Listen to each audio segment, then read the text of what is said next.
বাবা আসতে আমার খুব ব্যথা লাগছে, এখন ছাড়ুন আবার পরে। হ্যালো বন্ধুরা, আজকে আমি আরও একটা নতুন ভিডিও নিয়ে হাজির হয়েছি। চলুন শুরু করা যাক।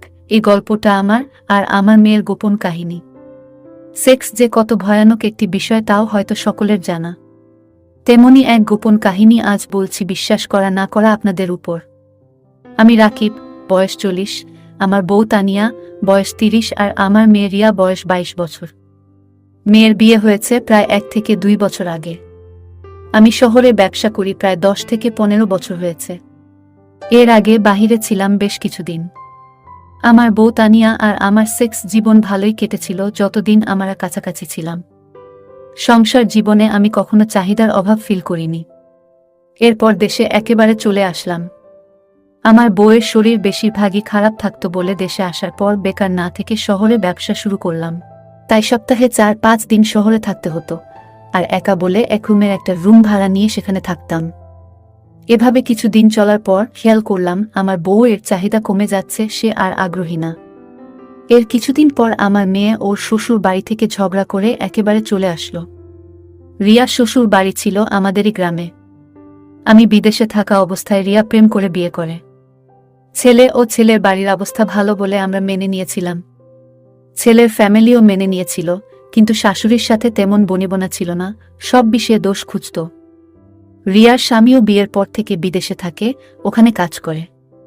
তো রিয়া যখন তার শ্বশুর বাড়ি থেকে চলে আসে, কি কারণে ঝগড়া হয়েছে তা জানতে চাইলে রিয়া বলে যে তার শাশুড়ি তার নামে মিথ্যা আব্বাত দিচ্ছে, তাই সে আর ওই বাড়িতে থাকবে না। ওই রাতে জামাই আমাকে ও আমার বউকে ফোন করে শাসায় যে সে আমার মেয়েকে তালাক দিবে। তার কাছে জানতে চাইলাম কারণটা কি। সে বলল কারণটা তাদের বাড়ি গিয়ে জেনে আসতে। তাই আমি আর আমার বউ ওই রাতেই মেয়ের শ্বশুর বাড়ি গিয়ে জানলাম রিয়াকে তার শাশুড়ি আর ননদ হাতে নাতে ধরেছে দেওরের সাথে খারাপ কাজ করছিল। যখন তার শ্বশুর বাড়ির আরও কয়েকজন সাক্ষী দিল, আমি আর আমার বউ আপমানিত হয়ে চলে আসলাম। বাসায় এসে ওর মা ওকে ইচ্ছামতো বকল। এর মধ্যে জামাই আবার ফোন করল আর বলল, আপনার মেয়েকে রেখে দেন, আপনাদের কাছে আমি তালাকের কাগজ পাঠাচ্ছি। ওর মা জামাইকে অনেক বোঝানোর চেষ্টা করল, কিন্তু জামাই শুনল না। তা শুনে ওর মা অজ্ঞান হয়ে গেল।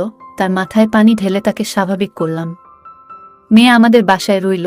জামাই ও স্বাভাবিক হয়ে সব ভুলে সে ও রিয়া আমাদের এখানেই রাখতে বলল। আর মেয়ে ও জামাই এর সম্পর্ক ও স্বাভাবিক কাটতে থাকল।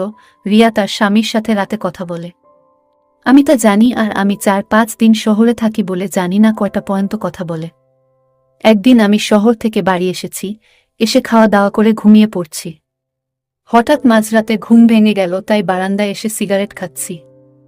অমন সময় রিয়ার ঘর থেকে হাই হুই বা ফিস ফিস করে কথার সাউন্ড শুনলাম।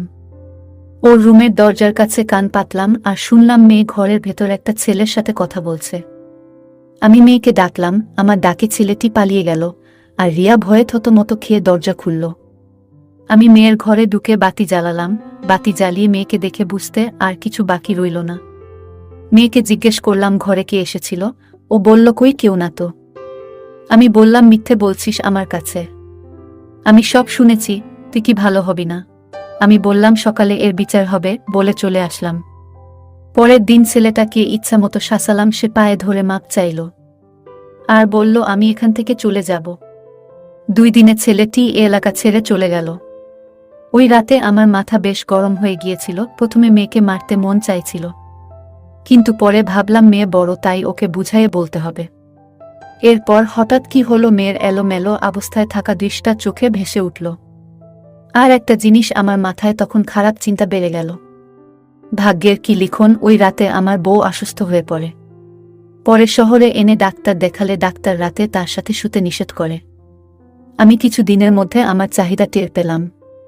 এর মধ্যে বাড়িতে বউ অসুস্থ থাকায় আমার এক দূর সম্পর্কের বিধবা বোনকে আনা হয়েছে কাজের জন্য।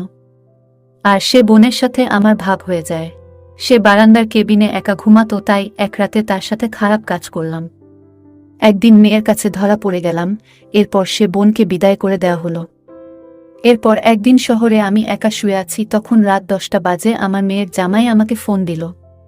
বলল, আব্বা রিয়া কি কোনো বিষয়ে আপনার সাথে আলোচনা করেছে। আমি বললাম, না তো কোনো বিষয়ে। পরে জামাই বলল ওদের ছেলে মেয়েকে শহরে ভর্তি করবে, ওরা এই সিদ্ধান্ত নিয়েছে। রিয়া আপনার সাথে আলোচনা করবে, যেভাবে ভালো হয় সেভাবে আপনি কইরেন। আমি বললাম ঠিক আছে। জামাই বলল তাহলে আমি এখন আপনার মেয়ের সাথে কথা বলি, আপনি পরে আপনার মেয়ের সাথে আলোচনা কইরেন বলে জামাই ফোন রেখে দিল। 20 মিনিট পর রিয়া ফোন দিল। আমি ফোন রিসিভ করে বললাম কিরে কি খবর? ও বলল ভালো, আপনি ভালো আছেন? আমি বললাম এই তো আছি। তো তুই কি বলবি? তোর জামাই ফোন দিয়েছিল, বলল তোর সাথে আলোচনা করতে আর যেভাবে ভালো হয় সেভাবে করতে। তুই কি ভাবছিস? ও বলল আব্বা আমি আপনার সাথে একটু পরে কথা বলি। আমি বললাম ঠিক আছে। এরপর ও রাত 12টায় ফোন দিল, বলল শুয়ে গেছেন নাকি? আমি বললাম না। তুই কি করছিস? ও বলল এই ওর সাথে কথা শেষ করে বাথরুমে গেছিলাম। আমি জিজ্ঞেস করলাম তোর শরীর ভালো আছে তো? ও বলল হ্যাঁ আছে। আমি ওর ছেলের কথা জিজ্ঞেস করলাম। ও বলল ওর ছেলে ওর মা মানে আমার বউ এর সাথে শুয়েছে। আমি দুষ্টামি করে বললাম তোর মা আমার মতো বুড়ার সাথে শুয়ে না, তোর পুলারে জুয়ান পাইছে তাই নিচে। আমি ওকে বললাম আচ্ছা কি বলবি বল। ও বলল ওর জামাই ওকে শহরে গিয়ে আগে সব দেখে তারপর ঠিক করতে বলেছে। আমি বললাম তোর জামাইয়ের কোনো ইচ্ছা নাই যে কোথায় ভর্তি করবে? রিয়া বলল আপনি আর আমি যা করব সেটাই ওর কোনো আপত্তি নেই। আমি বললাম তুই কি করবি ঠিক করছিস? রিয়া বলল আপনি যেটা ভালো বুঝবেন সেটাই করবেন। আমি বললাম তারপরও তোর ইচ্ছা কি? ও বলল আমাকে আপনাদের জামাই বলেছে আপনার সাথে থাকতে, আর আপনার সাথে মিলাই যা করার করতে, তাই আমাকে আপনার কাছে যেতে বলছে। আমি বললাম ঠিক আছে, তুই চাইলে আমি আর কি করব?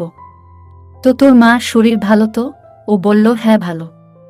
আমি ফাজলামো করে বললাম হ্যাঁ তা তো বুঝতেই পারছি, নইলে তোর ছেলেরে নিত নাকি? ও বলল আব্বা চুপ করেন, কি আবল তাবল কইতেছেন।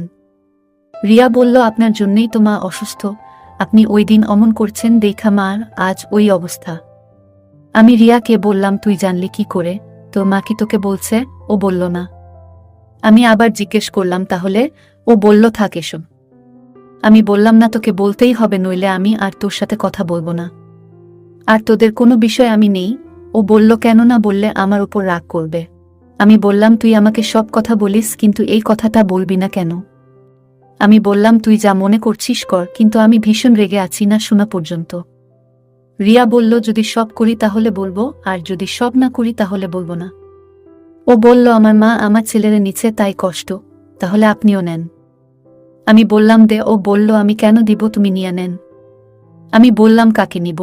ও বলল আমি কি জানি। আমি পরের দিন বাড়ি এলাম, মেয়েও আমাকে দেখে খুশি হলো। আমি বুঝতে পারলাম মেয়ে ও রাজি আমার প্রস্তাবে। আমি রাতে খাওয়া দাওয়া করে শুয়ে গেলাম। সবাই ঘুমিয়ে গেলে আমি রিয়ার রুমে চলে যাই। আমি আসবো বলে রিয়া রুমের দরজা খুলে রেখেছিল।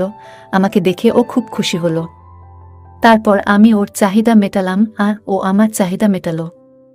এরপর থেকে আমরা দুজন প্রতিদিন রাতে এসব করি, কেউ জানতেও পারে না।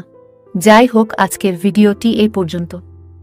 এই গল্পটি সম্পূর্ণ কাল্পনিক একটা ঘটনা, শুধুমাত্র আপনাদের বিনোদনের জন্য বানানো হয়েছে, দয়া করে কেউ মাইন্ডে নেবেন না।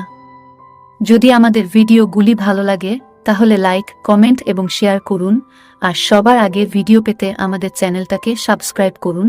সবাইকে ধন্যবাদ।